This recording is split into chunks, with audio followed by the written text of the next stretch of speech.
This is Wild on 7th, your favorite Wild podcast. Did you guys see this? This is unbelievable. What is that all about, Kinger? Get in here for the real thing. Like, let's get weird. Maybe I blacked out trying to figure out what was going on. Doubt, worry, fear, because that's what we're breaking the mold on here. Welcome to Wild on 7th, presented by Pilot Games. We're here until it's here. Welcome back to Wild on 7th. Sitting here with a very tan John King. Again, this is all brought to you by our friends at Pilot Games. Make sure when you're out at your local establishment, getting away from the sunshine, the heat, the humidity, you grab a tablet, you play their games, because when you do, King, Your community wins. yeah, you win, your community wins, everything's fun, my man. How's your summer going? It's been good. I think I figured out the boat thing a little bit. Like how to park it? Well, I did everything last year. I fell through the dock. I lost an anchor, lost a ladder, busted my motor. I've been much stronger this year. And I got a lot going on. I got a little like pad next to my boat. I got a jet ski. I figured out where the buoys go. I can essentially set up like a military base in the center of White Bear Lake and have people coming and going, like a central hub. And my confidence level has risen.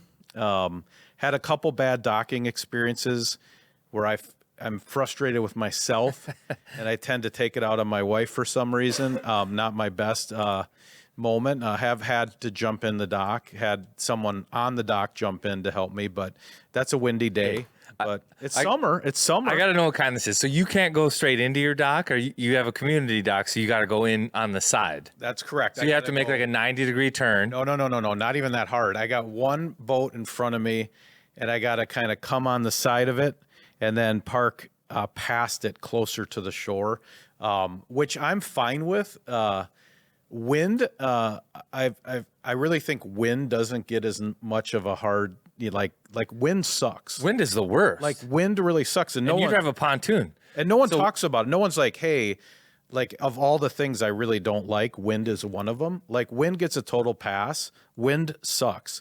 Can wreck your whole lake day. And if you're not confident, I didn't grow up on a lake, so I'm like I'm not nautical, right? So if there's any wind, yeah, 50-50 that we're going to have a meltdown out there on the water. Yeah, no doubt. Wind can turn your pontoon into a sail. Do you have like a canopy?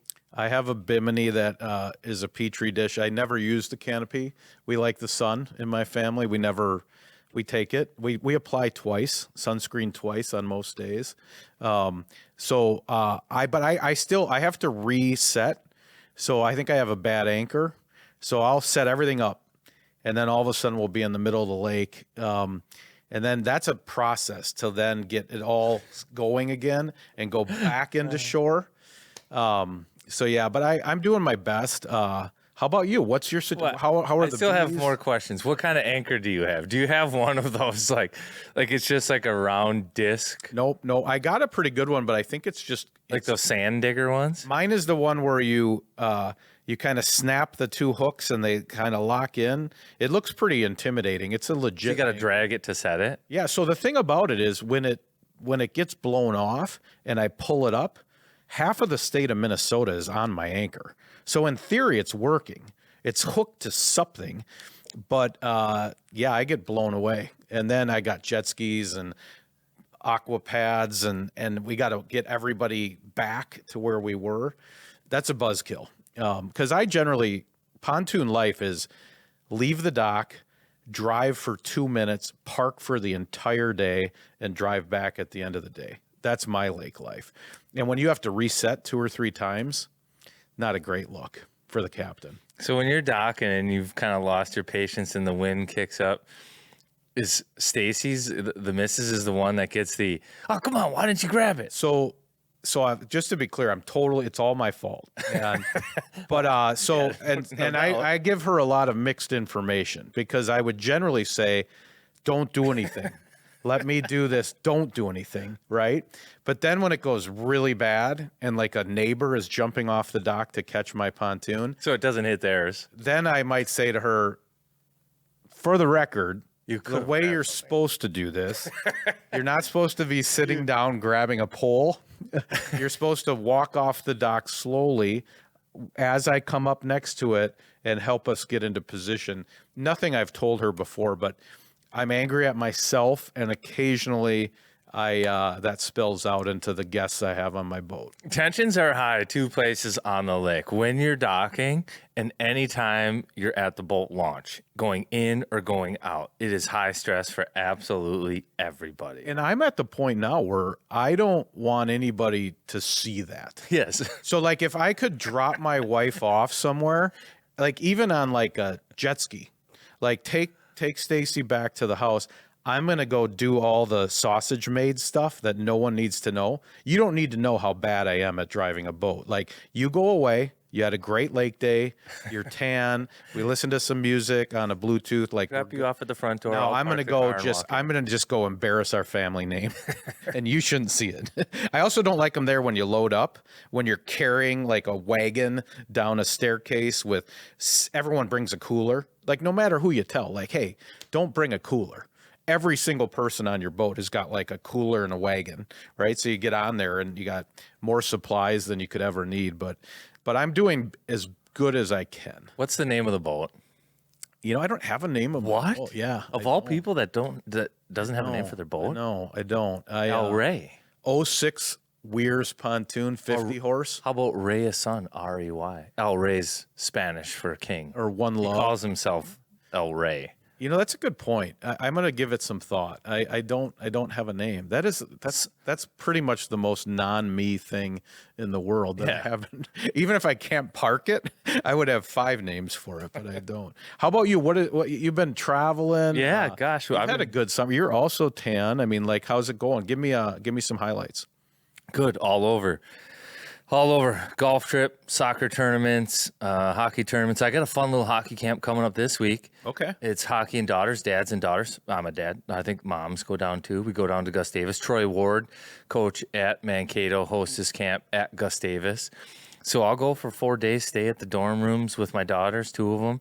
We're on the ice together. We go to lectures together. We work out together. And the camp is called Dads and Daughters. It's like It used to be called Dads and Daughters. I think now it's Hockey and Daughters. Oh, 'Cause wow. It includes, it's for mothers and daughters, and dads and daughters. It's for anybody. But we're all learning hockey together. I love that because it seems like a lot of the NHL guys, they dial in their sons, and then all of a sudden their daughters are just And he has dance or whatever. He has a Hockey and Sons too. Yeah. This one's specifically for the daughters. I So like that. A dude camp. we'll take over the girls' dorm. Yeah, eat at the mess hall, swim at the pool. Like I guess it's just a blast. We'll rollerblade and do a lot of stuff, man. So that's been good. We've been up at the lake. I've had a lot of girls trips. I've been hosting girls trips. So my daughters have been able to bring a handful of buddies up to the lake. No. What is up at the lake? Because I thought you were White Bear Lake. No. You have another place. I haven't been on White Bear Lake in years. So where's your cabin? Woman Lake. Woman Lake. Yeah, dude, dad of only daughters would only buy a spot on Woman Lake. God, stay. It's a theme party for Carter. It's just so you're south- doing girls trips to Woman Lake. Oh yeah. Are you in menopause yet? There's Girl Lake, there's Woman Lake. There actually is a Boy Lake too. There's a river, Boy River. But it's a great chain of lakes. Just Longville, Minnesota, Hackensack, just south of like Leech Lake, 30 minutes. So you're just raising like Katniss Everdeen, like Joan of Arc's all over the state of Minnesota. You're bringing girls to hockey camp, girls trips at Woman Lake. Yes. That's huge. Thank you. And I'm saving a bunch of female bees. Dude, have I told you about these swarms before? I came home from the 4th of July and the bees swarmed. It had to be 25 pounds of bees. I'll send pictures. So the bees left the hive, didn't like the landlord. They got out, but I ended up catching them. So at any point, all the work you've done, they can just be like, we're out. Yeah, and it was nuts. So And the queen decides that maybe. Well, yeah, the hive decides for the queen. This is the ball of bees. I'll just show you quick. That's the ball of bees sitting on a tree. Oh my God. We have to post this photo. Yeah, I have a video. So then how do you get them to come back? Do you have to like lower rates and do like free HBO and Basically, I had to update their accommodations? Yeah, You did their a couple, apartments. some Murphy beds? Yeah. Okay, so you have to, that's awesome. You got stung did I? I got stung like 6 times. Bees in their apartments. year they decided they wanted to move out. Too bad the landlord has a copy of the lease. He's gonna try to make them go back in. Gotta find that queen though. What do you think, Gator? There's a lot of bees. There's a lot of bees. How we spend the next hour looking for the queen? We'll see.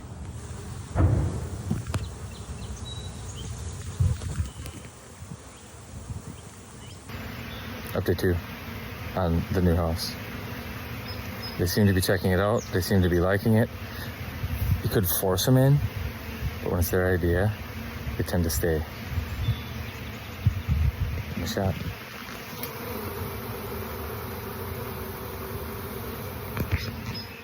Okay, no reaction. You're good. I got cankles right now. Okay. I only got stung because of negligence. I've told you this. I get lazy and I'm like, it'll be fine. And then it's not. And you don't wear the gear? Yeah. And then they crawl on my ankles and then I pinch them and then they sting me. You go Bogosian, no shield? It's my own fault. But generally a good summer so far. Yeah, it's been a great summer. Going too fast, right? It's already 4th of July. Well, it's the 7th of July. I know. It's fast. It was a slow start. June, couple weeks there where I didn't even know that the sun was a circle. Yeah. I didn't like that. But this last weekend was killer, so that was good. Yeah. Well, welcome back. We have a lot to cover. If you wanted some hockey talk, you're about to get a 5-course meal. Perhaps you might have dessert first, and then a salad, and then a steak. Like I got about 16 Post-it notes in front of me of things to talk about because it has been a long time since we've been on the mic. So you want to guide us through this? You got the letter on your jersey. You're a former player. Like, how do we get into this? Where do we start? Well, I think let's start with just in general how you're feeling. I want to know how you're feeling. Then we'll set up all the events that led you to where we are today in terms of being a Wild fan, hockey fan. Like mood of the nation, kind of? Yeah. I have some anxiety. I know, like everyone's saying, Kirill's going to sign, and I thought it sounds like he coaxed Tarasenko to come here, and some phone calls down to Florida, and we have a lot of money, and all those things. He's starting to feel like Minnesota is his home. But I was saying this earlier. It's like being a parent. Until all of your kids are home in the house, you don't really sleep well. And we got a couple out there right now with Kaprizov and Rossi that are sort of driving around. You might be on the Life 360. Where's Kirill? You know, he's at a waterfall in Russia. And where's Rossi? I think he's getting engaged. Like, until they get home, I won't feel great. I think the expectation was set of this Christmas morning. And a lot of us remember the July 4th, Suter Parisi. You're sitting on a dock. We got the 2 biggest fish. They're coming home. The classic photo of the 2 of them smiling at the press conference. That thing went around through the land of 10,000 lakes like wildfire.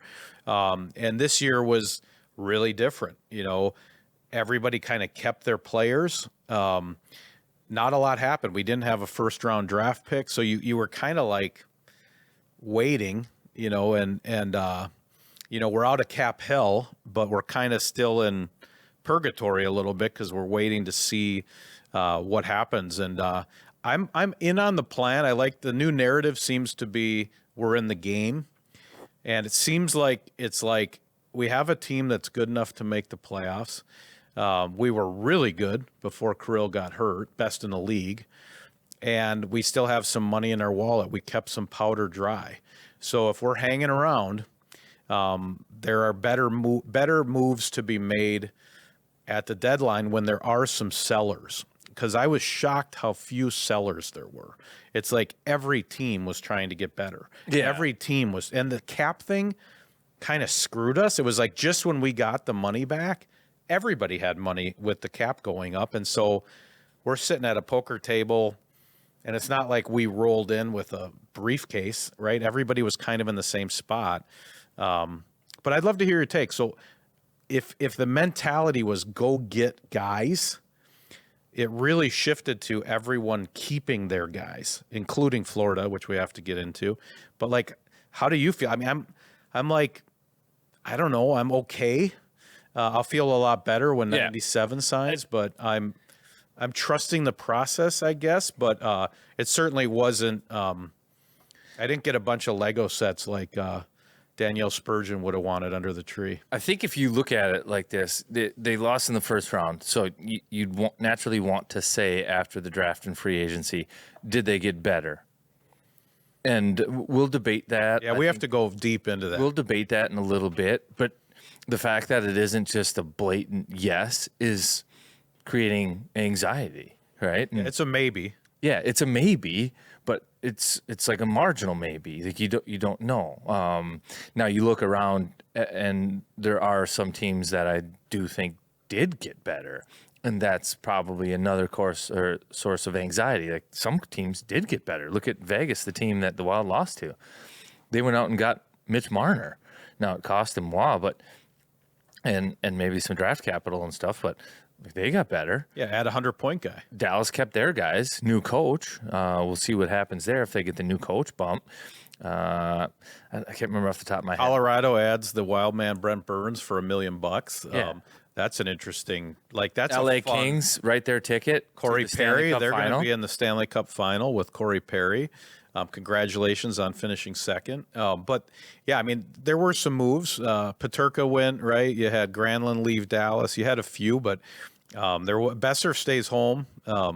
We do got to get into what it's like being a Wild fan as we go through this. But should we just go back to the Cup final? Let's just go back to the playoffs and the Cup final. The playoffs I thought were great. Cup final was good. I was rooting for, I think everybody wants to see Connor McDavid win. Now, this is old news, so we don't have to spend a ton of time on this, but I do not. Sidney Crosby, everybody wanted to see him win. Like, he was the game's or that era's greatest player. Yep. Everybody wanted to see him win. I think people want Connor McDavid to win because they want to get behind how great he is. But there's like this other segment of the population that doesn't mind when he doesn't win, and seeing the pout on the face of Edmonton. Well, he's different than Sid. I think Sid's more likable than McDavid. I was on the other side of that. I was more like, let's make Connor wait for his real ID for a few more years. I think part of that is the international piece this is the guy that beat us in the Four Nations. We're going to be in the Olympics next year. And this whole kind of rat infested ship that's driving around Florida.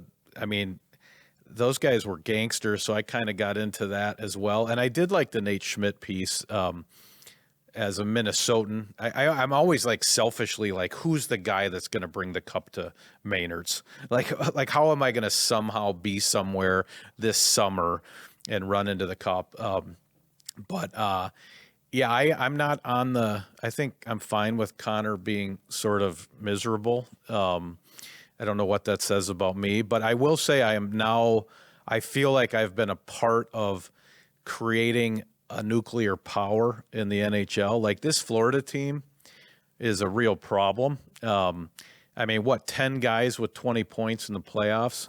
Marchand stays. He looked like he was 25 in the playoffs. I don't know. I'm kind of terrified of Florida. Like, I don't know, like, what do you do with that? That's a handful. They're all mean. They're all high skill. They got a good goaltender. That's a problem. And they got the sun shining on them all year. All that vitamin D. Yeah, the no state tax, all the things. So the partying, I wanted to get your take on this. I was thinking, it seems like Washington in 2018, I know that the old teams used to party, like Pittsburgh dented the cup at a Mario Lemieux swimming pool or something.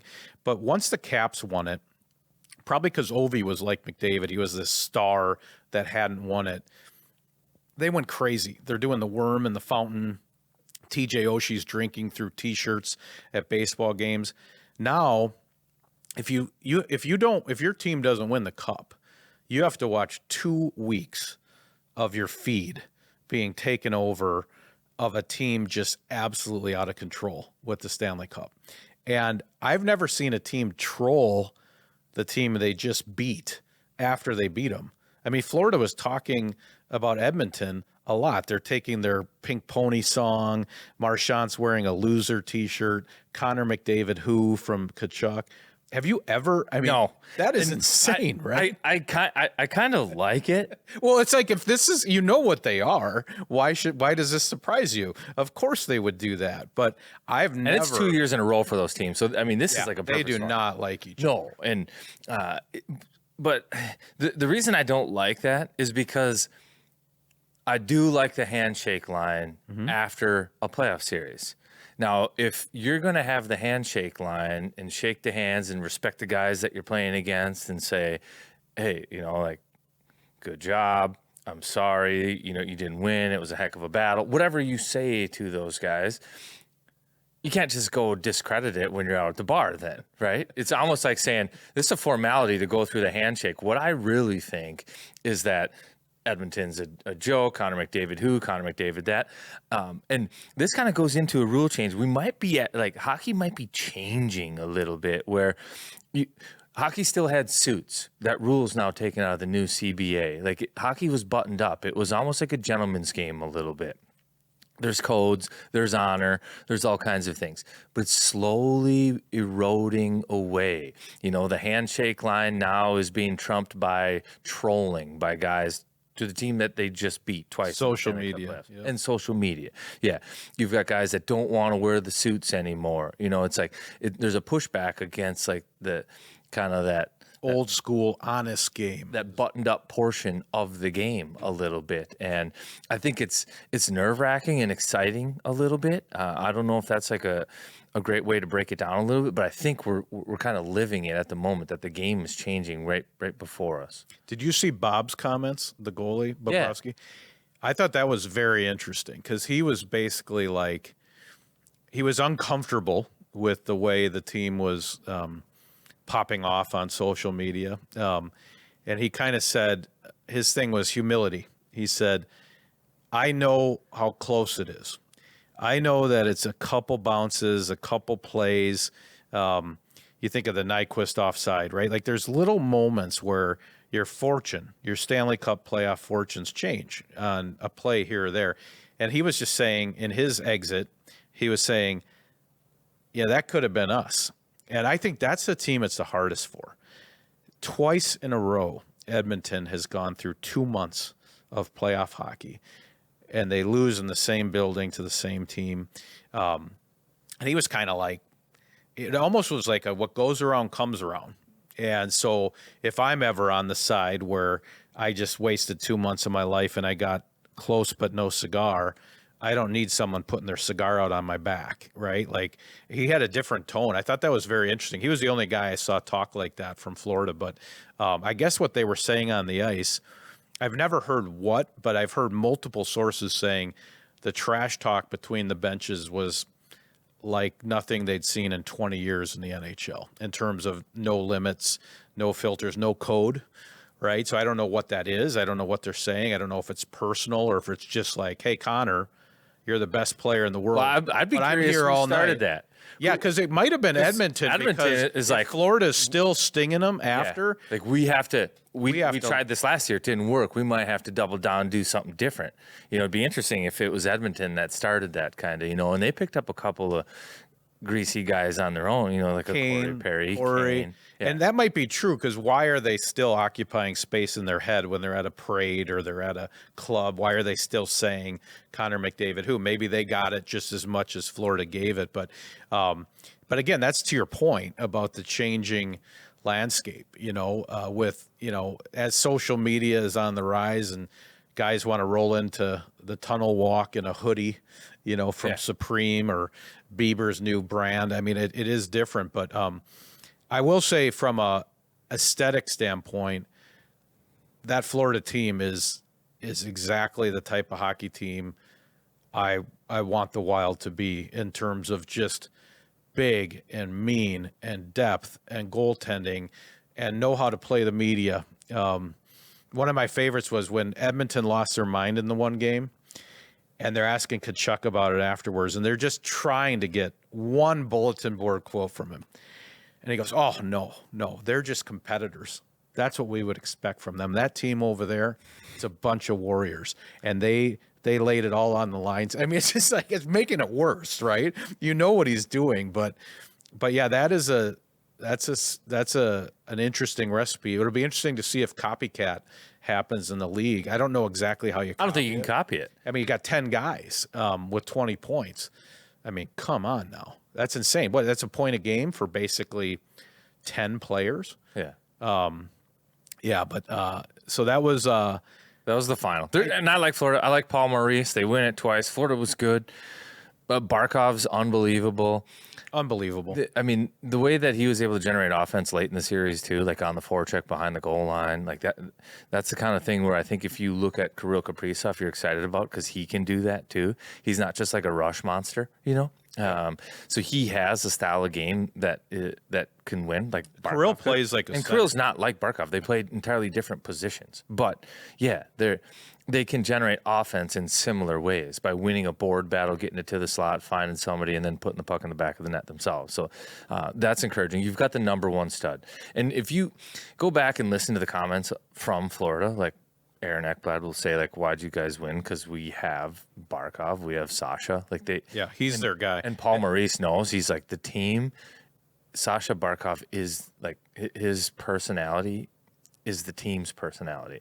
Like he drives the ship, and apparently he's special. I haven't been around him. He's special. He can win. The guy's good, but his style of game and the way he can generate offense at the tough times, I think Kirill can too. What's crazy about the NHL is it's long playoff series, and then it's boom, boom, boom, rapid fire. So then it's like a week later draft. Yep. And this draft was different because the Wild had been like accumulating picks, it felt like, for a while. And now they finally go into a draft without a first-round pick. And did you watch the draft? Yep, I did. It was funny because I don't know why they went decentralized, right? So I think like the NFL does this. But even before they did the draft, the league was already like, we're never doing this again before they did it. So it was almost like they decided to do it maybe a couple years ago, and then maybe the mood of the nation shifted on it a little bit. And so even when they were like doing it, you could tell they were like, we're trying this.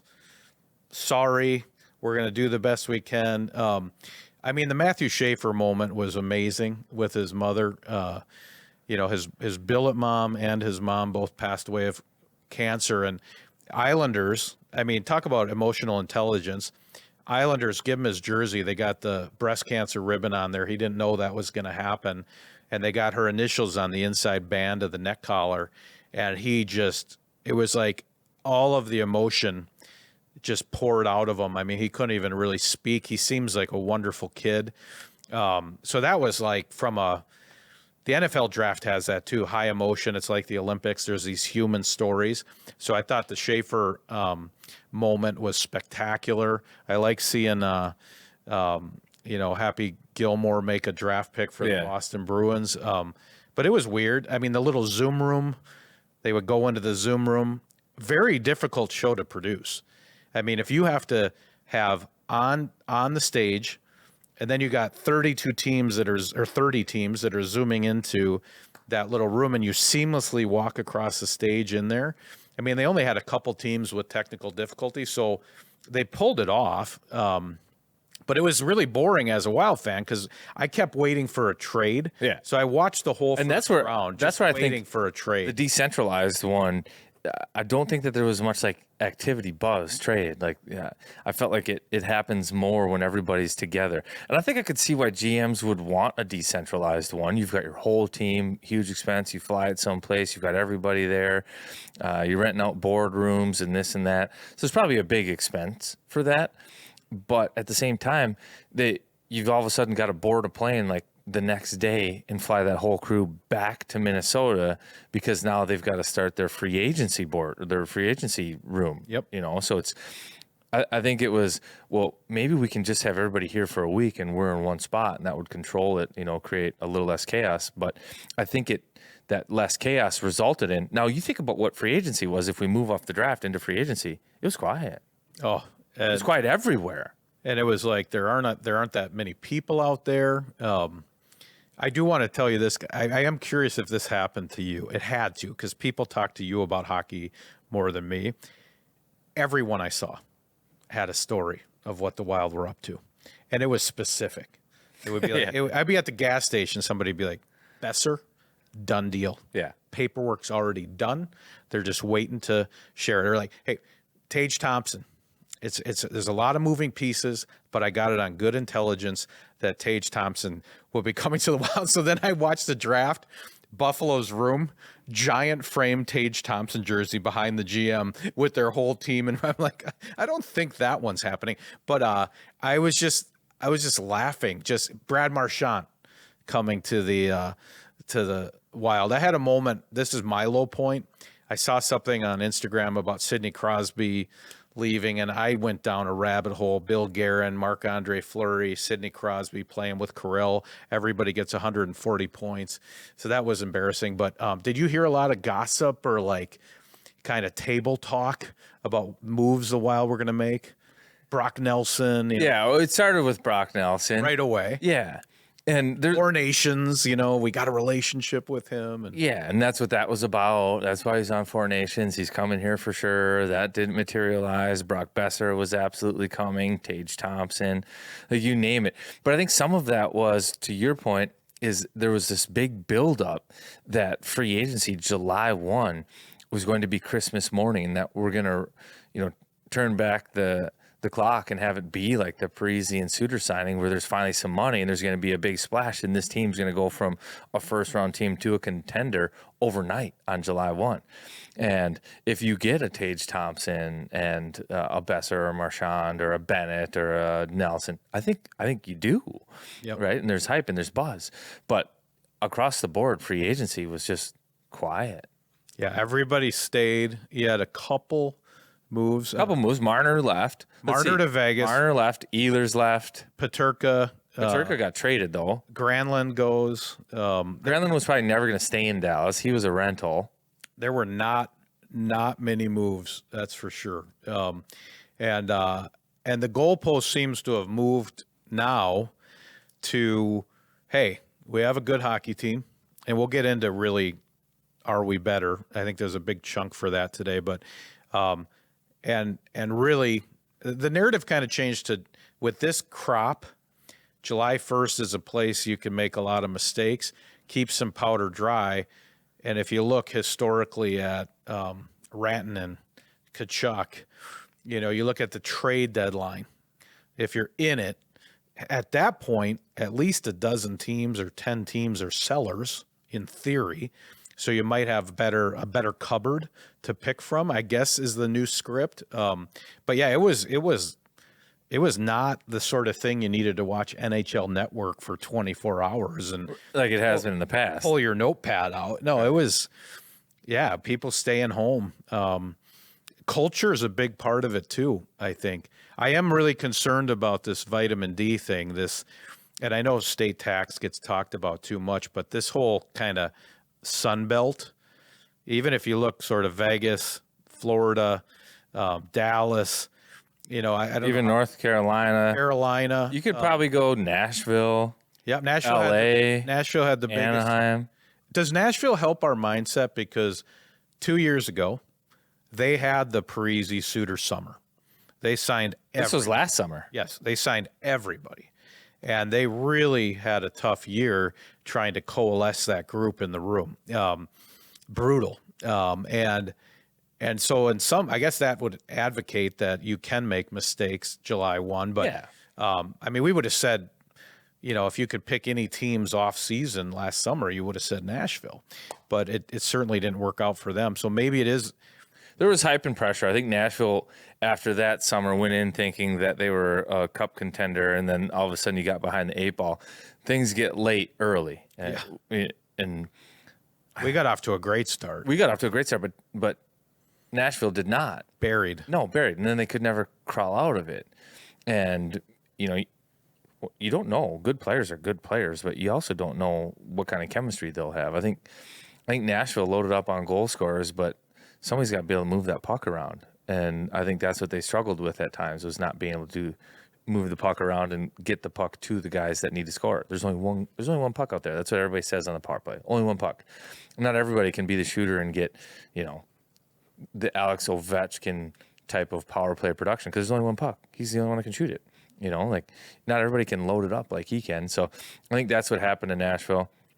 But when it comes to free agency, it did feel like a balloon kind of just was accidentally like going and hit the ground because there was like some excitement where there's finally money. There's money. We're out of the cap strap situation, and we can go get some players. But you talked about this. The salary cap went up, so everybody had money. Now everybody's a buyer. Everybody thinks they're good. We've heard that narrative too, where every team, including like the San Jose's and maybe to some degree Chicago's too. Anaheim. Yeah. I mean, I'm scared of some of these. We're adding players because they're in the process of the rebuild, of getting better, of supporting their young guys, of not wanting to be cellar dwellers. And if we can get to 500 this year, that's a good step for San Jose. And then they go, as those guys get a little bit better. So everybody was a buyer. Everybody had money. There was no deals to be had out there. But I think I saw Dale Talon say this, no matter what, July 1, you can't be afraid of July 1 because you're overpaying. Everybody overpays all July 1s. And that can be the narrative coming out of July 1, but that will be the case July 1 next year and the next year. It's just everything can be expensive. Now, there are new rules, and we'll have to talk about this too, where the contract terms are going to change. I think the max is 8 and 7 right now, and it's going to be 7 and 6. The next CBA, so that's going to change a little bit. Salary cap is going up, so everybody will have more money. Salary cap space is a weapon.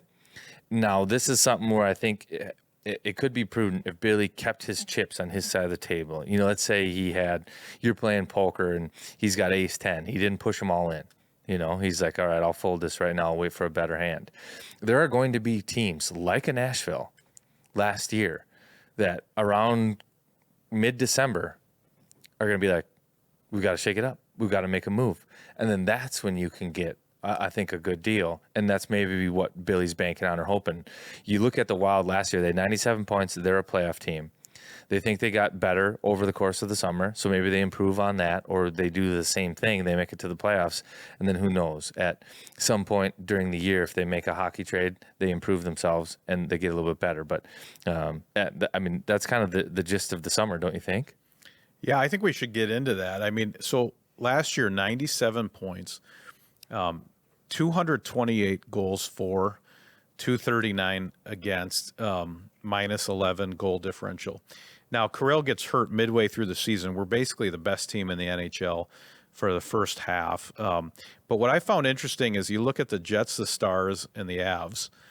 They have 277 goals for. All of them had the same number of goals for.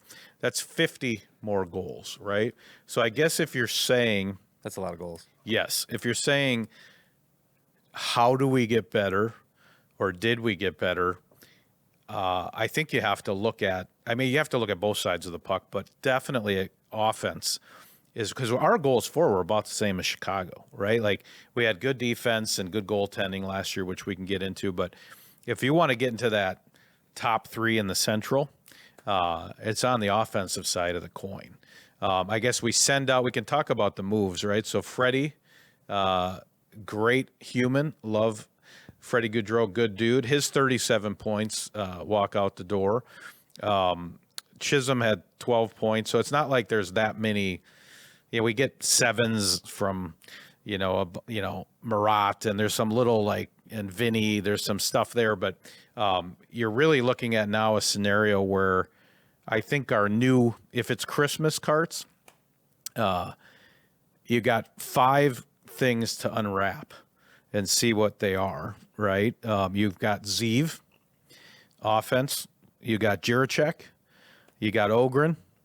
We have a little body of work on Ogren, but not that much. You got Vladdy, which we can get into, Tarasenko and what we think he has left in the tank, quite literally the tank. And then Yurov, a hyped prospect from Russia finally coming over. So those are there's other guys that'll get into the mix, but those are definitely 5 things that in terms of upside, you need upside from Zeev and Juracek and Ogren and Tarasenko and Yurov. Yeah. That's where you start to. I like the youth in that a lot. Totally. Because if you look at our core, it's getting older. I love having. It's like a men's league team. If you can have 5 young studs that actually go out on the weekends, that are playing fast and changing the energy, I think that's worth a lot. And we got five unknowns here, I'd say. Yeah. And so let's look at the Chisholm trade where I think when he would be in and out of the lineup, he'd be out of the lineup, in the lineup, on the power play. Third set on power play. What made him expendable? Probably Zeev. Mm-hmm. So if Zeev's going to play and Zeev can man the power play, so you've got Spurgeon who can do one and Zeev who can do the other. Now Chisholm's just a third set D. Now you're thinking, okay, well maybe we don't need him as much as we did last year. He was kind of a special teams kind of guy. And now you've got Zeev, so that changes it. Juracek, we saw a little bit of him, and I think he's the guy that you circle and say, like, they're going to need something big out of him, especially early on in the year. That's a big one because it's the opposite. It's like put your mouth where your money is almost, or would it be? I don't know, because we traded a lot. No, this guy's a first rounder. So if you were to say, well, we didn't participate in the decentralized draft, well, we already got a first rounder. We did it a different way. Right. But you're absolutely right. That's a card for Billy's plan. If he pops off, and that ends up looking like a really smart move, it changes a lot of things in a hurry, especially with Brodin out. Well, that's what it is all of a sudden. So you touched on the fact that the Wild didn't score a ton of goals. They brought Tarasenko in, who can score, and he can help you. What did he have, 11 goals last year? He had a tough year last year, 30 points last year, but he played 80 games, which I was happy. I mean, really. I think 11 goals. Yeah, I have it here. He had 22 the year prior. 30 points last year, yeah. 11 goals, 80 games. So if he can get back to 20 goals, that would be a real good year, a real big year. And he's going to be a guy that's on the second power play unit. He's probably going to be your trigger guy on the second power play unit. So he's got the ability to improve on the 11 goals, and he's going to play top 6. So he's like, Johansson signs, he's back. He probably slots down into like your 3-4 line kind of, and Tarasenko is probably elevated above him a little bit. So you're going to get a few more goals out of Tarasenko. I believe that. I think that's going to happen. And you look at his stats. So when we did the Tarasenko deal, because people looked at it like they basically traded him for a bag of pucks, Detroit, right? So we pick up his salary, but it's not that long ago. So when he's on Florida, 14 points in 19 games, right? He's won 2 cups. Everyone says, well, 5 years ago, he was a point-a-game guy in St. Louis, 21, 22. But if you look at Ottawa, just 2 years ago, he scores 41 points in 57 games, right? So that's like, you're getting into a Marco Rossi level. Can this guy be a 60-point guy if he dives into the fountain of youth? I think if he gets 20 goals, he's there. Yeah, I mean, so I like the Tarasenko thing a lot, especially with the Russian mafia that we're starting in our locker room. I think he's going to get excited to play with 97, and I think you can get 60 out of him, and that's not what we had with Freddie or Chisholm or even JoJo, right? That's a different level for us. Yeah, I think up front, net goals. So you lose 18 from Gaudreau. You've got what could potentially be 20 from Tarasenko. Mm-hmm. So let's just net that out and say Tarasenko and Gaudreau even. And then you've got Sturm, who can get you what? He's going to get you 10. 10? Yeah, I mean he's a so you're plus face-off guy, penalty kill guy, but his points are historically very low. But he's not. That's not what they're asking him to do. Right, and I think that's why that deal makes sense. So money for money, Gaudreau and Sturm. And I think Gaudreau is making a little bit more money, but Sturm gets the same type of money. But what Sturm can do is get on the forecheck. He's fast. He's going to be a disruptor. Top 5 face-off guy in the league. 58%. And the Achilles heel of the Wild last year, if you ask, I think, people in the locker room, was the penalty kill. PK and face-offs. PK and face-offs. Brutal. So now you got $2 million on a guy that can skate, a guy that can kill, and a guy that can win face-offs. So he can do a lot of the things that they think that they feel they were missing last year. So you like that. Now, can those other guys step up and deliver? Can Yurov score at the NHL level first year right away? Everybody's excited about him, and we haven't had eyes on him, but if he can score, that's great. If Ogren takes a step, that's great. And the Wild are going to need to get up there. But where all of a sudden I think that it gets a little nerve-wracking is now you're relying on Juracek, Bouillon, and who knows who else if Brodin can't start to be the same defensive type of team that you were last year. And that's without Marc-Andre Fleury. Fleury had, 14 wins last year? So right now they're rolling out Gustafsson and Wallstedt. We got to get into this. So I looked at this too. So Gus has a great year. Unbelievable year. Awesome. Gus being Gus, wherever he went in the summer, he does his own thing. Guy wins 31 games, a 2.56, 9.14. The thing I think people are underestimating is Flower. Now, everybody loves this guy. He's a... Yeah, you can't quantify Flower. Yeah, because if you look at his stats, 294, 899, the guy won 14 games because Flower is a gamer. It's he's an artist. It's not always going to look the way it's supposed to look. It's not going to look robotic. It's a little different. He might slide out of the net to the dots and make a save, but 14 W's from our friend the Flower. Now, Wally comes into the league. We've interviewed him. This is a serious dude, right? This is the next great Swedish goalie. Yeah. He wanted to be in the pros when he was 14. Right. And so devastated when the 3 goalie tandem suddenly turns into a trip to Des Money for the year. He goes 9-14, 3.59 goals against, and an 8.79 save percentage. So really a rugged ride for Wally. So he needs a mental reset, goaltending. Gus has to be Gus again. Whatever he did last summer, I hope he's doing exactly the same thing. Well, we had Freddie Shabbat on the podcast this season, and he talked about kind of figuring out Gustafsson, how to motivate him, what he is, what he isn't, what he needed to do. And where I think Shabbat was probably looking at Wallstedt, I think this year it's a lot different. So he'll be more heavily involved in all of that stuff, and I think that will be a good thing for Wallstedt. But the goaltending, that was good last year. And I think it's easy to just say, okay, well, that's what Gustafsson is, and then you think about the rest of the team. Can he duplicate it again? And the answer is, yeah, he probably can. But he had help from defense. We were one of the best defending teams in terms of not giving up high danger chances against, at times, there were stretches where they never gave up odd man rushes against 2-on-1s. Even on the penalty kill, that's why it was perplexing at times. They didn't give up super high danger chances or a lot of high danger chances, but pucks still found their way in. Yeah, and it's funny watching even Florida, right? It's chicken with an egg. When you win, you're a legend. Yeah. Right. So what's the defenseman in Florida that no, the other one, Forsling.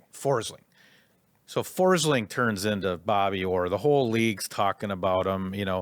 He's the best. I think that's where the McDavid who comment came from. Yes, they were really trying to compliment. They were pumping Forsling up by saying McDavid who, because McDavid had a quiet series because of Forsling. Yep, and so that's Jonas Brodin, right? Yeah. I mean, have we? Yes. Once you get over the hump, Ryan Hartman is Sam Bennett, and Marcus Foligno is this guy that's a force in the NHL that no one's known about, and he's a dominant presence. Oh, Kirill Kaprizov's like Barkov, right? So it comes from that winning. And that, that track record of, winning 4 series 2 years in a row. They won 3 the year before. But you underestimate a guy like Brody. I mean, if he's out for a couple months, that's your Forsling, right? You might not even see it on the score sheet, but he's just doing all the little Jonas Brodin things to make life easier for a goaltender. Yeah. And if you got Zeeves is going to be a stud. He's a winner, but he's not. He's going to make some mistakes. He's a young kid, right? So you're in a different spot with Juracek and Zeev for sure. So it'll be a different team. It seems like very little has changed, but I think that it'll look like a much different team when it's iced next year. The other thing we didn't finish on the Flower piece was quantifying what he is. So you remember the Wild trade or let Dumba walk in free agency? And I think it was the next year that they missed the playoffs. The energy that guy brought. Don't do that. Right? No, what I mean is the energy that he brought. Hey, Dumba's available. We can go get him. I don't think he is. I think he's under contract, I think in he's Dallas. moving. I saw it this morning. I think he's gonna be the odd man out. But nonetheless, what I mean is what do there's you an lose? energy in the locker room. Yes, culture wise. Yes, that shows up on the ice, and there are lightning rods to that energy. Marc-Andre Fleury is that guy. I think everybody knows that. He's a lightning rod in the locker room, and he's an energy provider. I completely. Can we get like Terminex to just give like $200,000 to make him the e-bug? Just the permanent e-bug, the new rule. Sponsor that. Like, this guy does need to be around the team, and I think Billy knows that. But like, I think it's worth whatever you spend, and actually on the ice. I don't know how that would work. It's still different. I'll say it's still different when you're not on the team.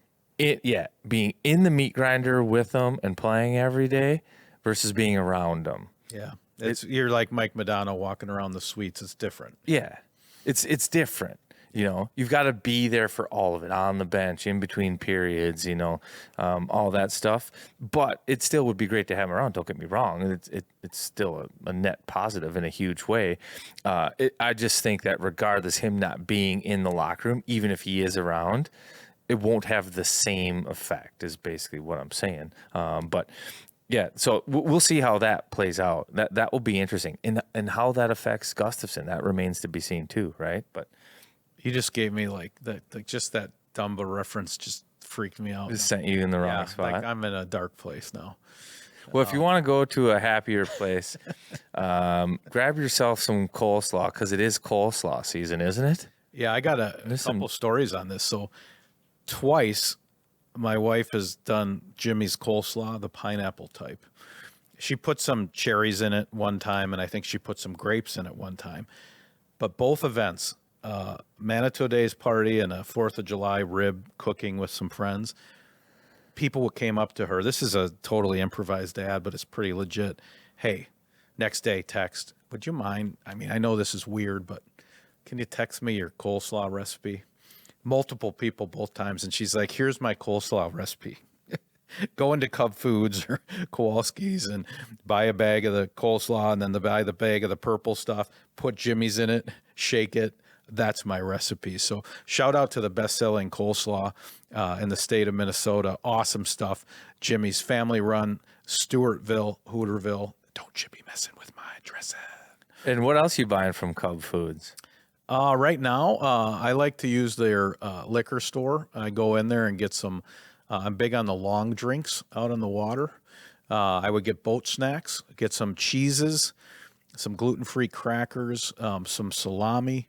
I'm not afraid of the big. I know you got a new boat. I got an 06 boat, but I'm not afraid of the big cheese ball bucket as well. Underestimated boat snack is just the old school. So you get real cheeses on the boat? I do. We get some Irish cheddar, comes in a little block. Watermelon. Great boat snack. Yeah. Awesome. Better than drinking. Like, it's better than a Gatorade. Have some watermelon. Awesome. But yeah, Cub has it all. If you're living your lake life, go into your neighborhood grocery store, find everyday value, and visit our friends at Cub. How about you? Good transition. I'm good, and I'm good because I'm well hydrated. I've had good water all summer long. Actually, I did get my filters replaced on the Connecticut K5 reverse osmosis system, and it's been terrific. Turns out maybe I waited a little bit long. The pressure was down, so now it's been dynamite. I actually had them come out too, and they I had water problems, believe it or not. So if you have water problems, make sure you check out Aquarius Home Services. I'll send another photo. I have so much iron in my water that I had like a 1/2-inch pipe that was down to like, I don't even know, like a pea-size tube of water could fit through it. It's unbelievable. Really? Yeah. So they came over, cleaned all that out. Great customer service. Love them. Can't recommend them enough. They come over, they put their little booties on, they respect the house, they let you know they're coming, they send you a little piece of information on the technician that's coming over, you know, all about them, your interest, all kinds of good small talk while they're doing the work. It's terrific. Aquarius Home Services. If you've got problem water, they've got the solution for you. Aquarius Home Services, earning the right to be recommended. AquariusHomeservices.com. Good job. Yeah, thank you. And our other friends at Wild Construction, I've got them coming out later this summer to paint some of the exterior of the house. The roof is in good shape. Gutters are in good shape. Windows are doing their job. But the sun has beat up on the house. It's fading absolutely everywhere, especially on the kind of the south-facing sides. So I'll have them over to paint it. They specialize in some storm damage and roof repair. So if you're in an area that has had some of that go on this year, make sure you give them a call. They've got the resources on their website, wildconstruction.com, and they'll let you know if there is an area when the storm was. They'll get somebody out there up on the roof to check to make sure that you don't have any damage. But yeah, Wild Construction, check them out. They do a great job. That was so good. You're a pro. Hey, can I ask you something? That was good on both ends because what has it been? It's Probably been a 2 while. months, I month mean, and a half. what do they say? Rust or rest? I guess it's rest. Rest is a weapon. Rest is a weapon. Yeah, So is cap space. we're sharp. We're in mid-season form here. Hey, this is a random one, but going back to the partying with the cup, how crazy it's gotten, and a lot of that's just social media because you see everything they're doing. When you won it in Anaheim, back in that era, did guys go crazy? Or was it like, because now the new They didn't go protocol- crazy. So now what they do is they go in the locker room till 5 a.m. Okay, we did Just that.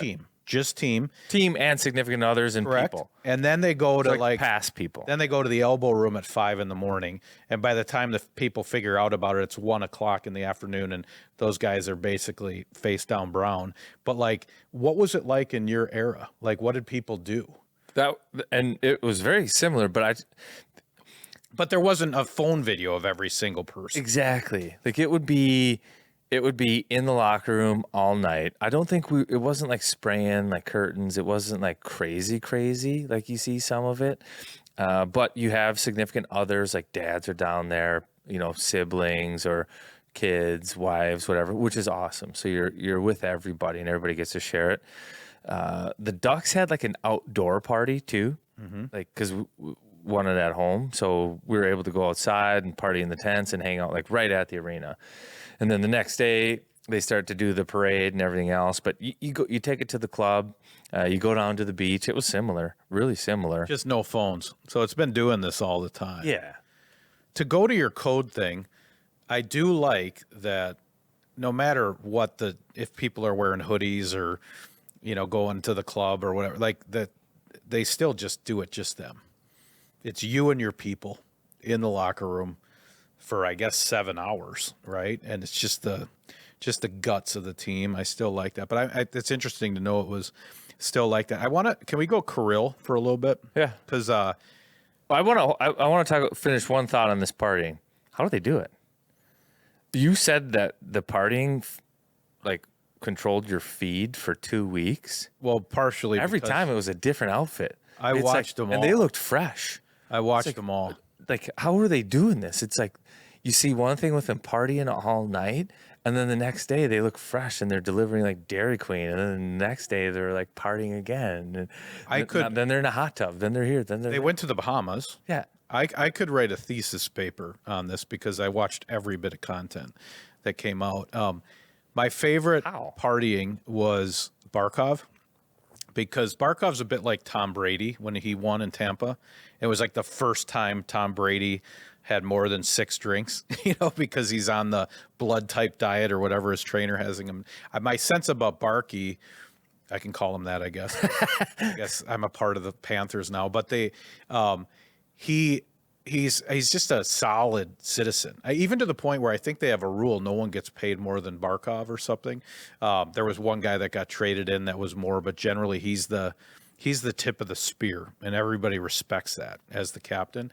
But did you see any of these clips where he was like talking about influencers and models online? They had to wake up 2 weeks later and they're like, "Hey, Marchand, did you see this? This is you doing this. This is you trying to go back into the bar at 5 a.m. Hey, Barkey, this is you talking about some model on Instagram with Sam Reinhart, and his stuff was the best. He's like, the reason I follow this influencer is she has many of the same letters in her name as Reinhardt. It's an easy mistake. And that's all they posted. Like, why are you posting that? Like, how does that even happen? But yeah, I like it because I know how hard it is to do. I mean, even Edmonton ran through the West. They ran through the West. And really that final series, it was very compelling for TV because it was a rematch and you had the McDavid fans and the Florida fans. There's some tension between the U.S. and Canada. And so there was a lot of stuff happening there. But, man, to beat somebody, you think of Tampa a few years back, this Panther team or even Edmonton, I mean, you got to put a stake through their heart to get through them in a round. Yeah. I mean, you got to kick someone down the stairs. You got to be willing to kick someone down the stairs to win the Stanley Cup. And that hasn't changed. No matter what the personalities are doing, it's a rugged ride if you're going to get there. Because the second place has to be the worst. Like Corey Perry, 5 years in a row, is that what it is? I mean, those extra 2 months, that's like years on your hockey life. Yeah. And if you don't get all the way to the promised land, I mean, Connor McDavid. It's still rewarding, though. It is, because you're building. You're like... You're one of the last two. You were close. But God, at least you can say you were close. The delta between second and first, yeah, it's like Mount Everest. I mean, just in terms of emotions and all that. So my favorite Barkey party content piece was like, I don't know what time in the morning. We'll call it 4 or 5 in the morning when he showed up the night they won the cup or something like that. At his neighbor's house on the Ring doorbell saying, get outside, It's pitch black out. Like in the cul-de-sac? Yeah, it's pitch black out. He's got like the cup with him. Yeah. And he hits the Ring doorbell of his neighbor. He's like, hey, come on out. Marchand That's about the only time that's okay. Marchand trying to go back in the bar was pretty great. They would dial into podcasts from a hot tub in the Bahamas and they couldn't talk. And even the podcast would cut them loose. Like, hey, we're good, guys. Thanks for checking in. Like we can't even deal with this, on the podcast. But yeah, that's why we called this thing Wild on 7th, man. It needs to be Wild on 7th. I want to see, I want them to close off the street and have that camera. And the people that can't get into the Grand Casino Arena are celebrating on the streets of St. Paul. I want it so much. We're the state of hockey, right? And we need the cherry on top. And when you get to see that, that's why I watch all that content. It's like, God, that must be great.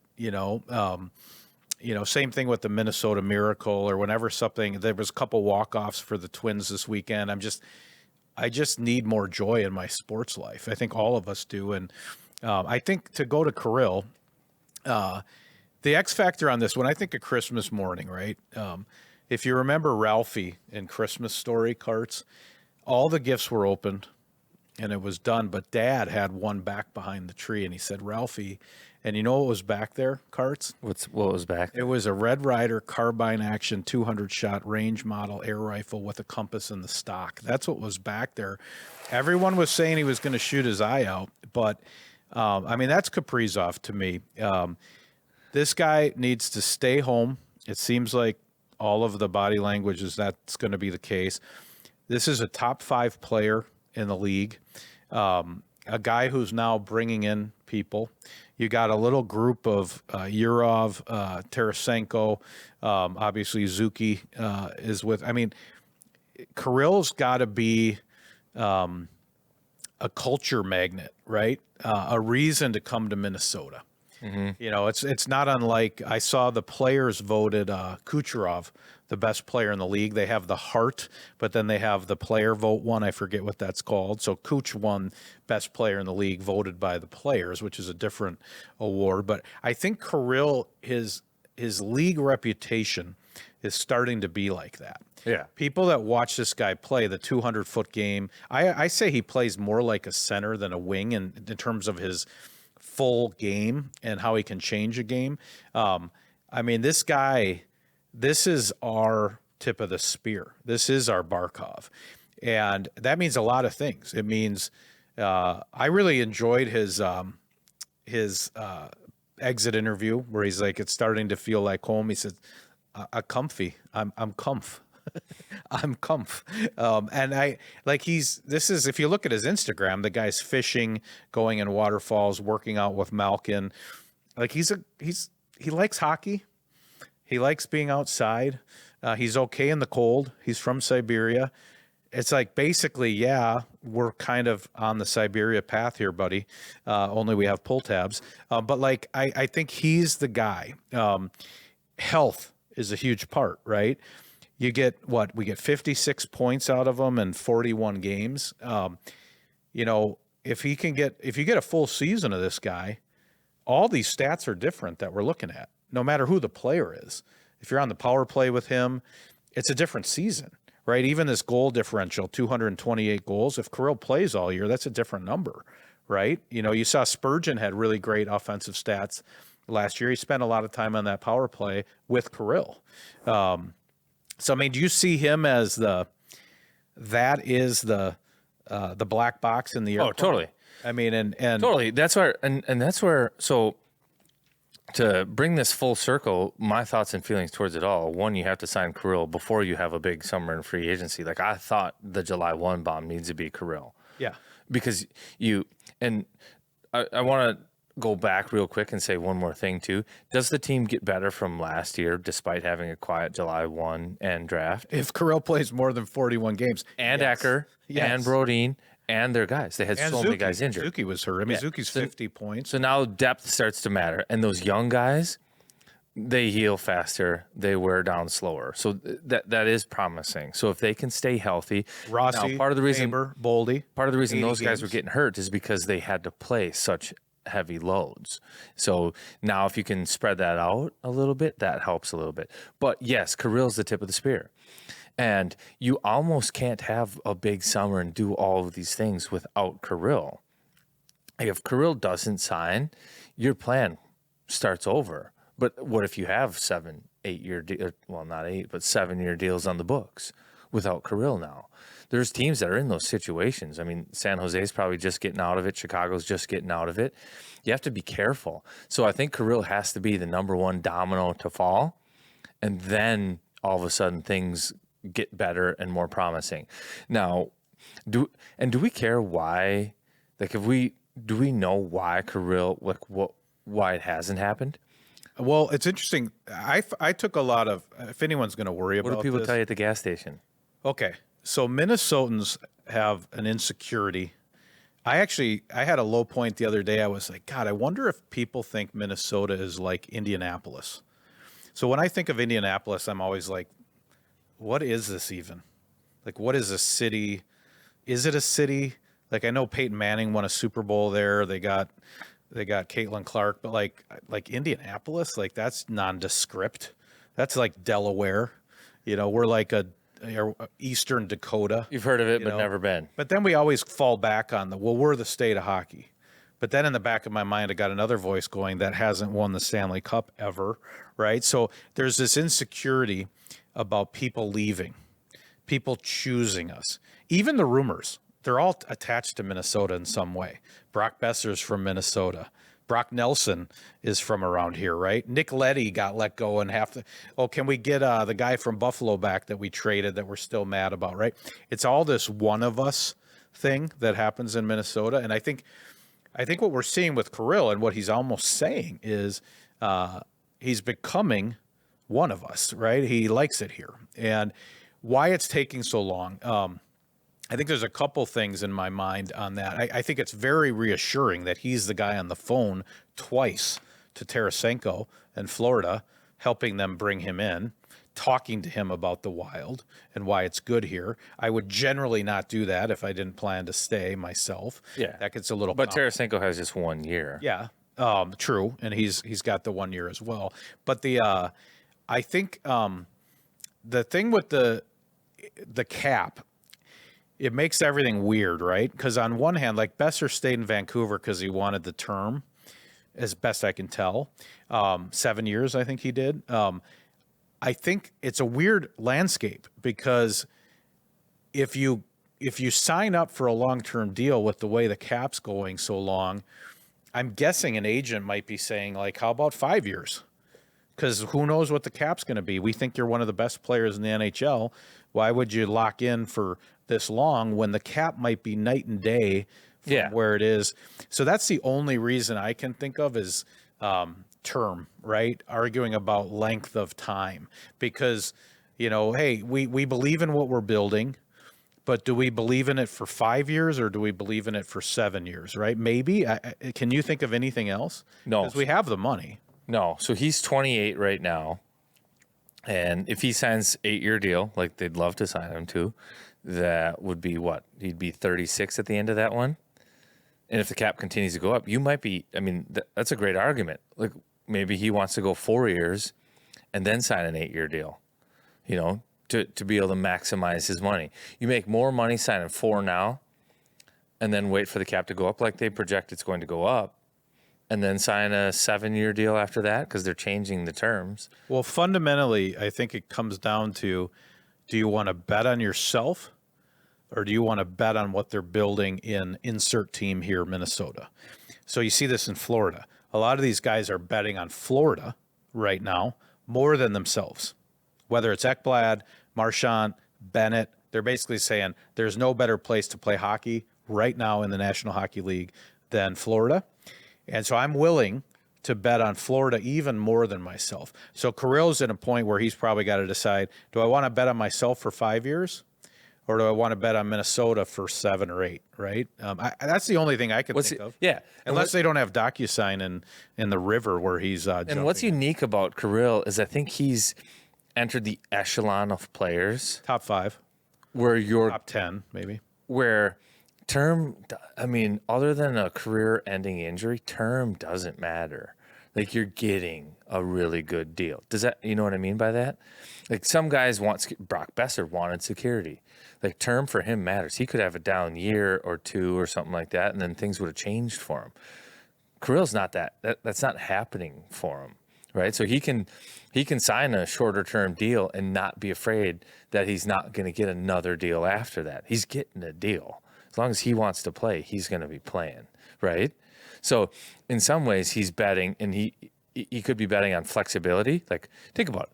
And I don't know, I have no clue what these contract terms or what the negotiations or how they're talking. But you think about a guy like that. He could sign a 3-year deal at $15 million and then sign another one for $20 million 4 years from now, right? It doesn't matter, and it can go anywhere.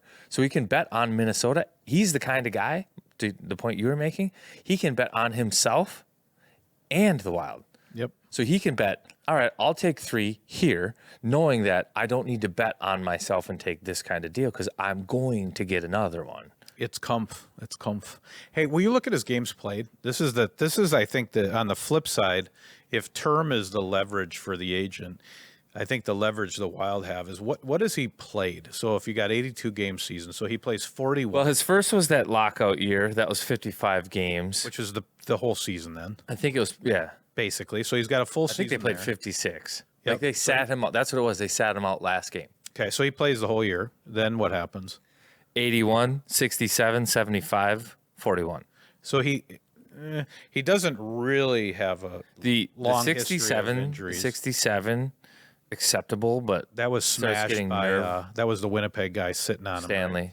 him. Right? And then 41 is the one that stung. 41's tough, right? And so that's the thing the Wild are able to talk about, which is like, hey, he's a top 5 player in the NHL for half a season, but it's only half a season, right? So there is some security. I think even guys betting on themselves want to have term. They want to know that they're set. If something, Like, what is set? Well, I think That's what's amazing. That's changed. Well, I mean, Like, if you signed 4 by 60. Well, Carill is, I think his agent, certainly, even if Carill's noodling a fish out of a river in Russia right now, his agent knows he's a top 5, top 10 NHL player. Yeah. And under no circumstances is he going to underpay the man. Right. So I think that's where you get into like what is set. I don't think I don't know Kirill's personality, right? Billy's always said this too. He wants it to be fair. He wants everybody to be happy. He needs to get paid like players like him, and there are not very many players like him. Yeah.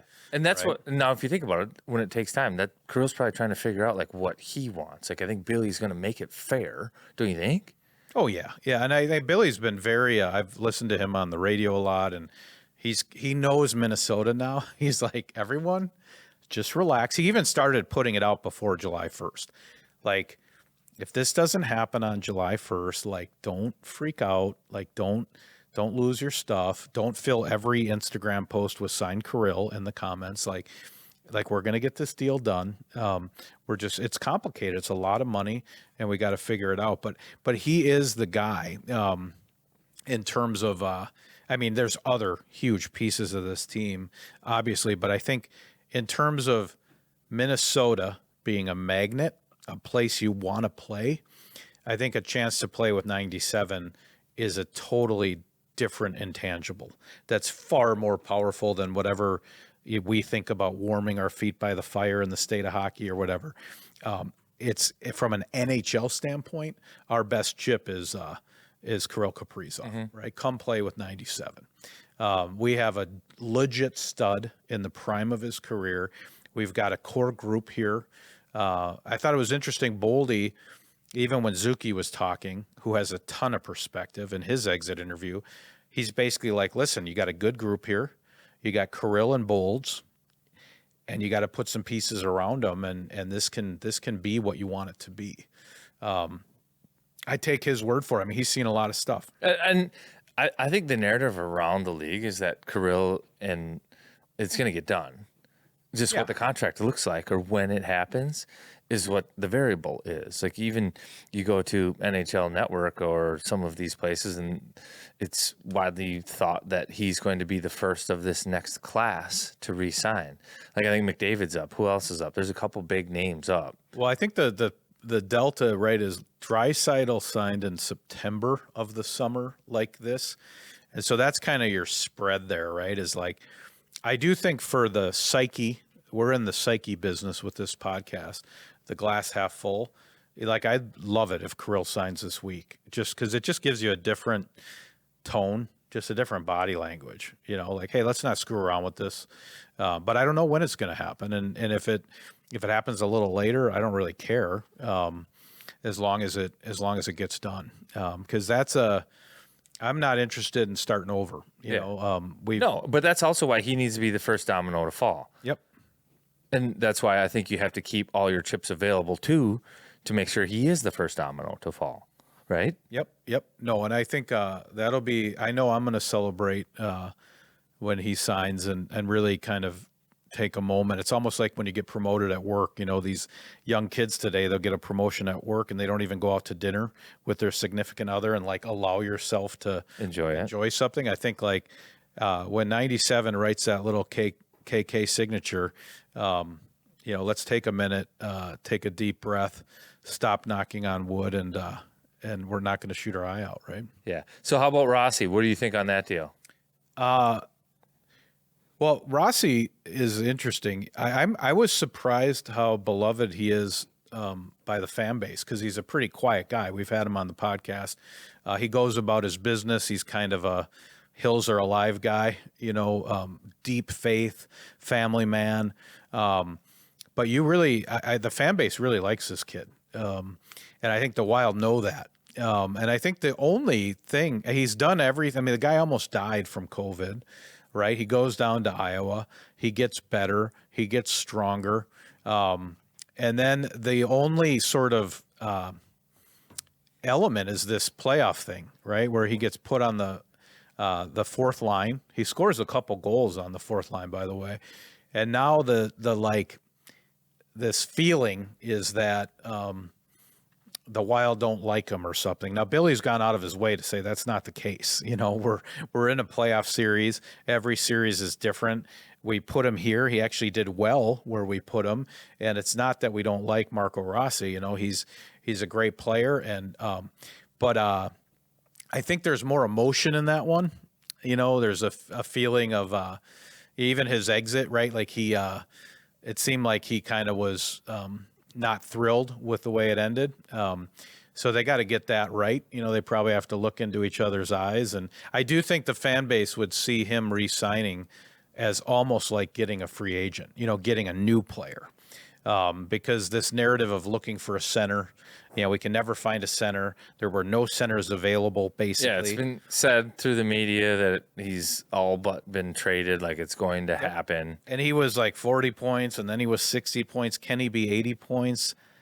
Maybe. I don't know. I mean, the guy's done.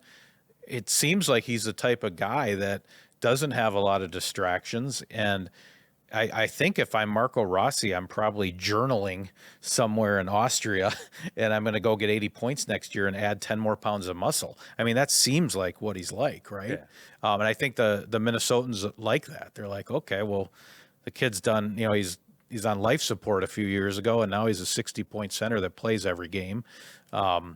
So I think that if that ends up being someone we keep, I think that people will really see that as a win, not a neutral. That's not a yellow light. That's a green light if you keep Marco Rossi for the fan base. I'd love your perspective. So the other side of that is, well, in the playoffs, he's a smaller guy. Maybe that's not the type, it's a Mitch Marner thing. He's a little bit of a Mitch Marner. You get to the playoffs, he's not as useful. I don't know. Is that overblown? What do you think? Well, so what I would say is there's a lot of different angles, but if somebody's upset about the opportunity they got at some point in the season, you're actually the one that's in control of that, and what you're in control of is like how you respond to that, And if you're under contractual control, it's weird. You can't be too upset by it. Like, this is what they want, and I think the coaching staff and management have all delivered what they want verbally to player. This isn't just Rossi, to every player.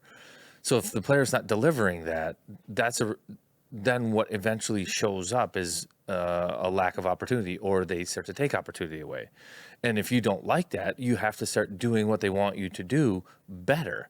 And not being happy with that isn't going to get you, in my opinion, what you want, which is ultimately the playing time in the situations that you want. You just have to get better at it. And maybe he needed the summer for that. That's possible.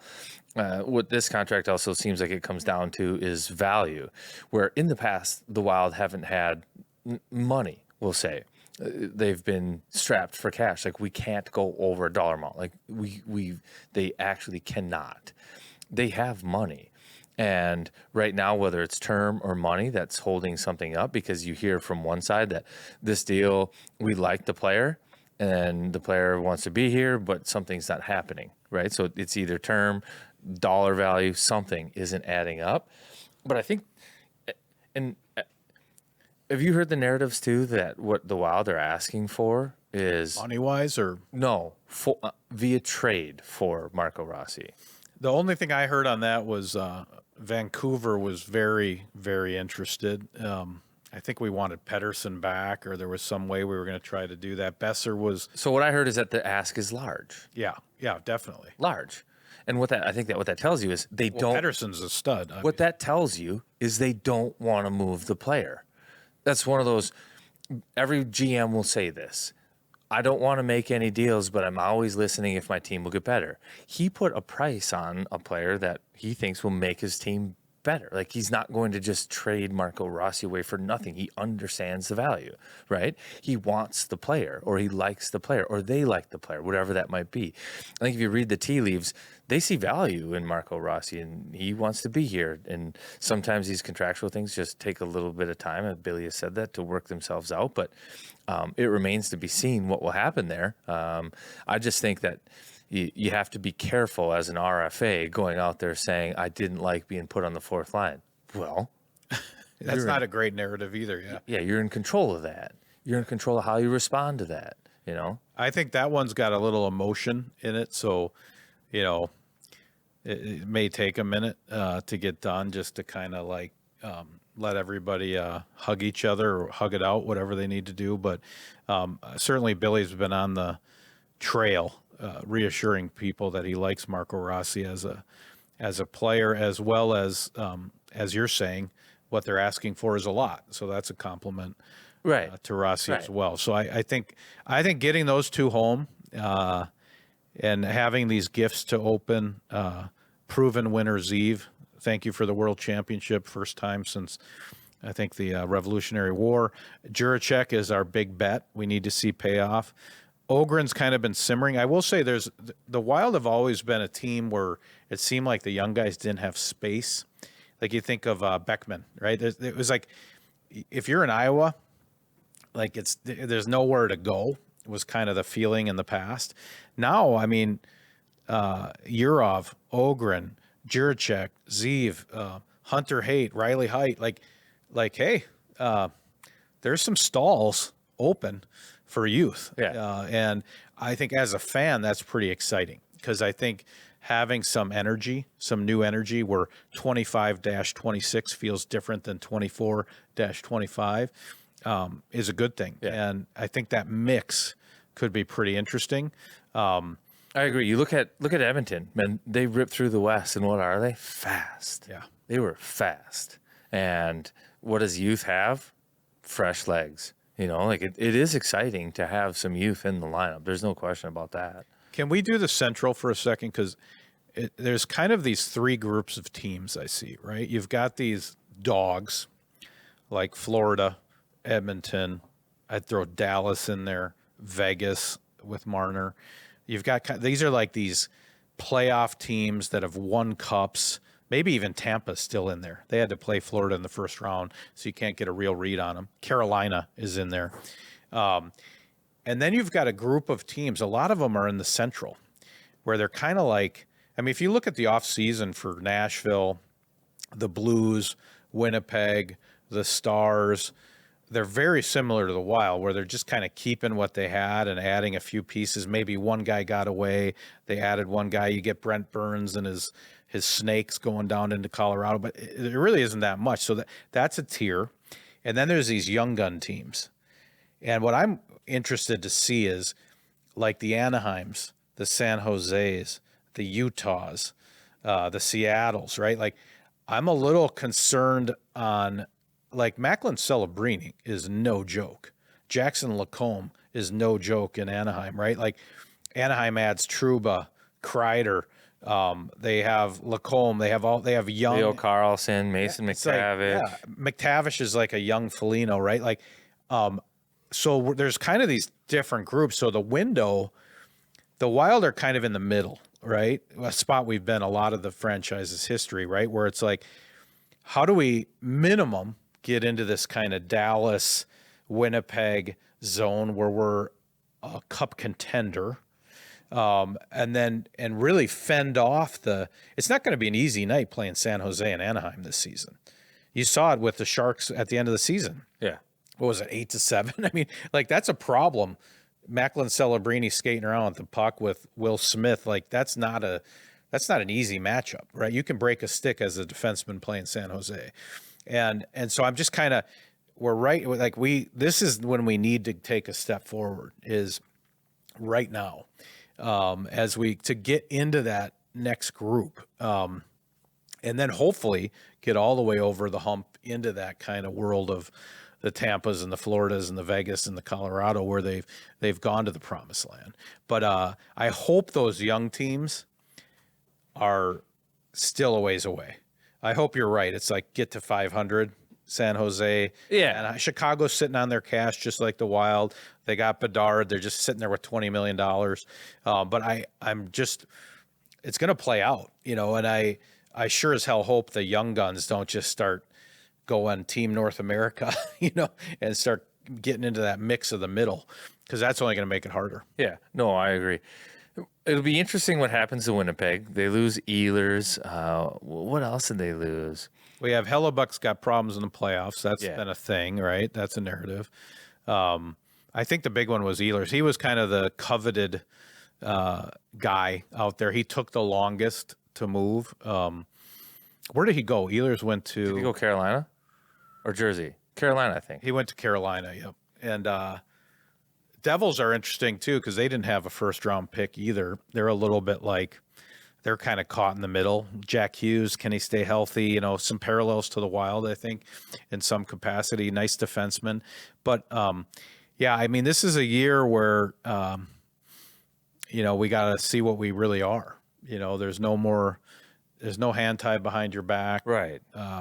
Russo talks about the shackles being off, right? Like it's now. And we'll have to see what happens. You want to talk draft? I don't know, like this defenseman, Swedish kid, he was the one that got the most attention, the first player we selected in the second round. And then there was a little buzz online about Adam Bennick, mostly because of his size and kind of a exciting player to watch, you know, like a water bug, a lot of compete. But have you heard anything about the draft class that surprised you? No, I think that they found value at their picks. Is what I've heard. I think that second round pick probably has the best opportunity to be an NHL player, right? We should have brought this up. I should look at it, but like the probabilities of a first, second, third, fourth, fifth, sixth, seventh rounder actually playing in the NHL and having a long career, it goes down significantly. Huge. Even if you break up probably like the first 10 in the first round, second 10, third 10 in the first round, even that drops significantly. Unless you're a fifth rounder like Kirill. Right. I don't even know how that. But that's the kind of value that I think they got. Guys that fell in the draft that maybe had injuries or some type of issue where had everything gone swimmingly for them, they'd have been much higher on the draft board. So I think they found value in the draft, which is exciting. And there's second round, you can still get, I mean, you can find great players in the fifth round. Look at seventh round, Joe Pavelski. Like you can find them. It's just obviously harder. Yeah. But they found value throughout the draft, which I think that's all you can ask for. Judd Brackett seems like a wizard, so I trust him for sure. I had a couple just random notes. The Frost won it again, which was awesome. I was there for a couple of those games, and it was really great. So congratulations to the ladies. Between the Lynx and the Frost, whatever mental baggage I've grown up with as a young man in Minnesota, if you're a young woman in Minnesota, like just you're in Florida, enjoy it. We win all the time. I got to give a little love to JoJo too. I think it's funny. You know, $1 million player that gets 30 points every year and he's a one-man breakout. He tends to be a guy the fan base kind of can get hard on, but I mean, I've heard it said, I think Billy actually just said it that way. Like, well, he's 34 points. We pay him $1 million. Like, what's your problem with JoJo? I think it's a fair point. I mean, this is a guy that has continued to kind of be what he is. He's not exactly what he was back in the day in Washington, but I think the guys really like him, and having him back in the room will be good. What I like about that deal is he's at his best when he has something to prove. Contract year. Now he takes a little bit of dip in salary right now. So when he has something to prove, he is what he was, you know? So that's, I think, intriguing going into the year is like, he knows now you make a trade for Tarasenko. He's making a little bit more money. You took less money to stay here. He has something to prove, and he's got ice time to compete for. So I think we'll get a real good version of JoJo. No, I agree. Jake Middleton shaved his head. Have you seen this? Or you feel good about it? Is that okay? I couldn't figure out if it was a ponytail or if he shaved his head. No, he shaved it. Maybe he's a dad. He's trying stuff. I don't know. Lice. Anything could happen, but he shaved his head, so that's newsworthy. We got a second place finish in the Golf Digest tournament. What is that? What was that tournament? I don't know, but Hartman and Boldy, second place. I think that's probably good, right? That's a good thing. I think I guess we'll get together. It'll probably be around State Fair time. I guess my hope is that I can sleep well at night because all the kids are in the house. Rossi and 97 are 97's in his race car bed. We got Rossi in a lower bunk somewhere. I think that would be a good feeling as we round out the summer. You have anything on your wish list? I mean, I don't know what else can happen between now and then. I mean, that seems to be the cards. There's just not a lot of stuff out there. Yeah, no, I agree. The only thing I want to say is, what was the date that Draisaitl signed? September what? It was in September. I've heard. Let's say September 15th. Let's go there. You taking the over or under on Kaprizov? I think it's. I think he signs in July, and I think it's soon. So you're taking the under. Yeah, I think he's in. I think he. And this doesn't mean anything if he does sign in September. I don't really care, to be honest. Actually, I'd like the pen, Billy, whatever pen he uses. I would like to have it for the podcast. But I don't really care when he signs. But I think just body language, tenacity. Hines runs a really hard camp. Like, I think just having everybody know that the ace of spades is in the deck in July is a lot cooler than August or September. So, and I think it's going to happen. I think he's comfy here. So I think it's going to be the under on that. I think it's going to be the over or right about that. I should have said it at like September 10. Let me take September 10. Okay, before you do your point, can I tell you, I got to give a shout out to this Jesse, the reporter. Did you hear this when they're asking Billy about it? You'll love this. I got 2 Minnesotan things to finish with. So she asked Billy, at any point will the pressure heat up for you if he's not signed? And she says to him on the media availability, she says, like, if this goes till around State Fair time, would you be worried? And Billy just looks at her and goes, State Fair time? Like, how Minnesota are you? Like, what is State Fair time? But that's what you're talking about, right? So if that's the over-under, so these guys come to camp September. Well, Labor Day, September 8th? Like, September I think 8th? Labor Day is like September 2 this year. Okay, so State Fair starts like August 25th. So what's your over-under line on Kirill? I'm going to put it at like September 1? If What do you'll you let want me it to take be? that, Do yeah. you think it's fair? I'll take September 3. I'll take the under all day. I'm taking the over all day. No, man. I'm taking the over on that. If it was moved to like November or October 6th or 7th, I'd take the under. I think it happens around camp. Okay, I got it. That's my guess. I got it as a How about Rossi? Same? I got a summer of love on Kirill. I think it happens early. I think Rossi takes a bit. So he's a holdout in camp. So you're saying camp. I don't think he holds out in camp. I don't think he's that type of guy. I think, but I think Rossi gets signed after Kirill, Okay. if that makes sense. Hey, last thing I want to finish on are some of these rule changes. Yes. So 26, 27, there's the new CBA, 84 game regular season starting in 26, 27. And some of that is because they wanted to shorten the preseason. Vets are getting like a max 2 games played, 4 games total. They prove they can do it during the lockout. Guys don't want to be playing all these preseason games if they don't have to. Camp is an extra week long because of that. So 84 games. What's your thought on that? Well, I think it's kind of weird, right? Statistically, I don't like it for statistics. just and the as like integrity a of the game. historian of like, are we going to get into load management now? Well, that's Where what I think. Like, I would, oh well, we got the 84 games. Why don't you take a night off? Don't play a back-to-back. well, that's what I would like to have in there with this rule is that to keep the integrity of season-long statistics, you'd say season's 84, but you can play a max 82.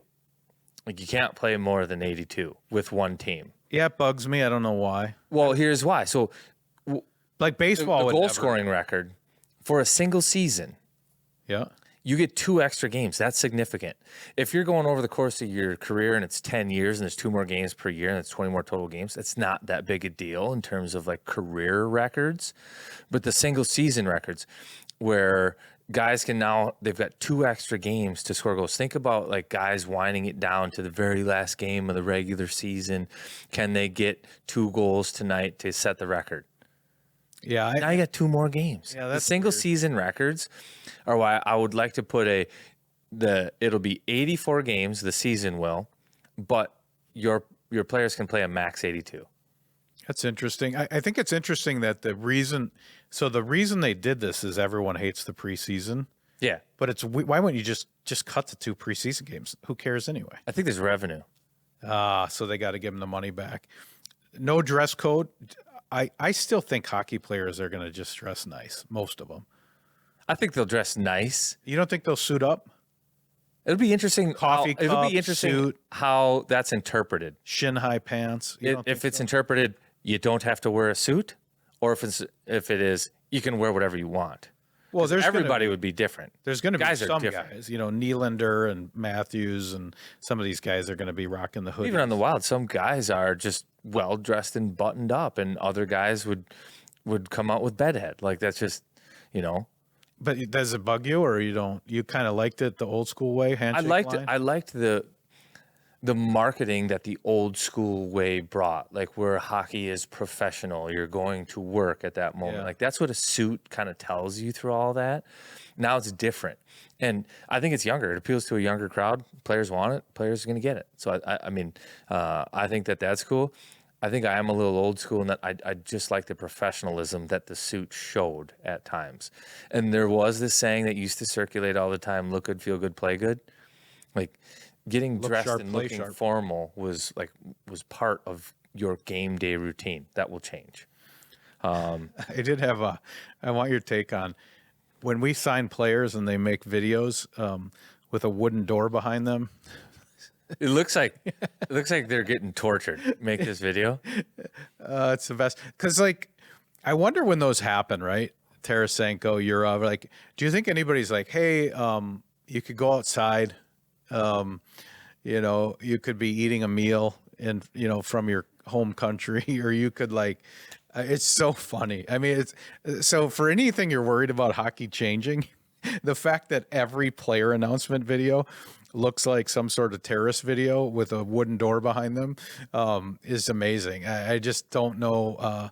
I just laugh even Kirill, when he signs, I think we're just going to see him in the same thing, like iPhone 1, no light, Front camera. It's good to be here, part of Minnesota Wild. Like he's not gonna be in the waterfall. I hope he is. Maybe he's catching a fish or something. But it just makes me laugh every time. Hockey is still hockey, no matter what you do.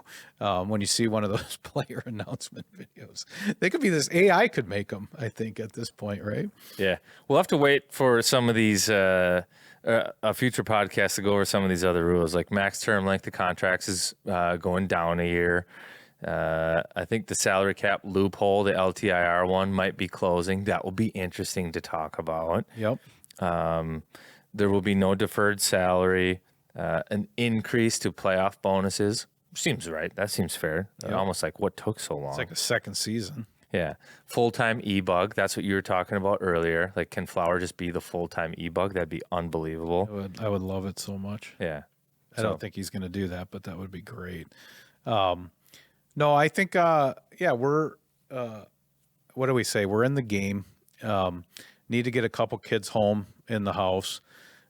Need to keep it comfy and, I guess get to the state fair time. Oh, the other Minnesota thing I had that was the best when I was, I wanted Florida to win, and a Minnesota fan said, I want Edmonton to win because I think if Connor McDavid wins a cup, he'll lose his hunger, and that will help us more in the West. And I was like, you just lettered in Minnesota sports fan. Right. Like all conference. I'll put it on your jacket for you because that is deep.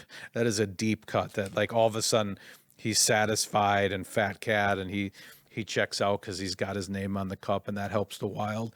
That's a one of us statement for sure. All right, what's the next thing on the summer bucket list you're going to check off? Oh, what do I got to do here? I got two big golf tournaments. Family green jacket. Played a practice round with my threesome yesterday at Manitou. Did not go well. We were 1 over in a scramble. 3-man scramble practice round, same course we're playing at. 3 of us missed a 3-foot putt on 18 to just make sure. We felt bad at the end of that. So I don't know if we learned anything besides making us more nervous about doing it. And then I got a family golf tournament where I'm renting a RV pull behind that I don't know how to do any of that stuff. So you'll have to hook up a hitch and Yep. like a pop-up camper? It sleeps 8 comfortably. I went to Pleasureland, no free ads, but I went in there and she came out and looked at my 4Runner and she goes, nope, this isn't So going to you're work. renting a truck? I'm borrowing a pickup truck from a buddy, and I think I'm actually going to have my daughter's boyfriend drive it because he does it all the time. Because you don't want anybody watching you do I'm that. just like, you know what? Like, I'm like 51 years old. Like, I'm not going to learn that many new things. Like, if you're already good at this, why don't you do it? I'm fine sitting shotgun, working on the Wild on 7th podcast. Yeah, that's my July. And we're getting into that golf, like these Monday tournaments from, I think those are fun, the scrambles with different charities and different things. How about you? You got the dude camp. What else? Yeah, daughter camp. We got all kinds Doing of a road trip? Are you got- going to go like family fun wagon again? No. We've been on the go. I think I've spent one Friday or Saturday at home, probably in the last 7 weeks. Because of the athlete kids. Yeah, or just wherever, like going here, going there, taking a kid up to the lake, this one there, this one here, running around. With your daughters, is the sport they're playing at any given time their favorite sport? Every given time. Okay. So they're not like hockey players that do other things. They like love lacrosse or soccer when that's their number one. When they're playing. Ride or die. Yes. I think that's awesome. Yeah. That's great. They're playing multiple sports. Yeah, it's too, great. so. But then you can be like, hey, you want to go to hockey in the summer? Because they do when you ask them when you have to sign up in the winter. Yeah. And they're like, no, I don't want to go. I don't like hockey. Craig, You remember you cried for 3 weeks at the end of last season. You remember that? Yeah. But yeah, no, I think summer's good, man. The lake life is good. I hope I cherish my couple nights out a year with Ryan Carter where we get a little squirrely. So we'll see if that happens, maybe at the fair. All right. We'll hear. Till it's here. We're here.